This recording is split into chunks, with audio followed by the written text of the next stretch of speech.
Mikkel, nu er du jo ude af Super 6. Så hvem tror du går hen og vinder nu, når du ikke er med mere? Nu er det ikke dig, der kan vinde.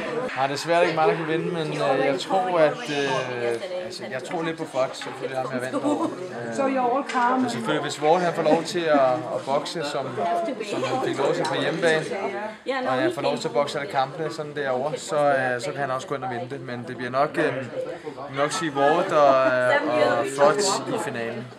Din gamle sparringspartner, Glenn Johnson, han har nogen som helst chance mod Froch. Jo, det har han helt sikkert. Han er også en type, som ødelægger hans modstandere ved at holde og kan man sige, og slå. Så det kan også gå. Han kan godt gå hen og vinde, men så er Froch han burde gå over. Så han skal over. Hvis nu, som jeg tror personligt, at Andre Ward han går hen og vinder Super 6, hvis han får lov på hjemmebane og det der pjat der, er du parat til at tage tilbage til Oakland og møde ham igen, eller vil du helst have kampen på hjemmebane? Ja, hvis jeg nogensinde skulle møde Ward igen, så skulle det selvfølgelig ikke være i Oakland. Nej, det kan jeg godt forstå. Så skulle vi have et sted, hvor han ikke var favorit, og jeg heller ikke var favorit. Neutral grund. Tyskland eventuelt.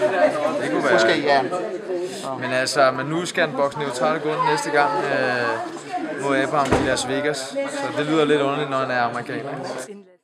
Ja, men sådan er det jo, men også da man lavede Muhammad Ali og George Foreman, lavede man også et fremmedland og alt det. Sådan er det jo bare. Det er ikke sikkert. Det er ikke sikkert, men altså.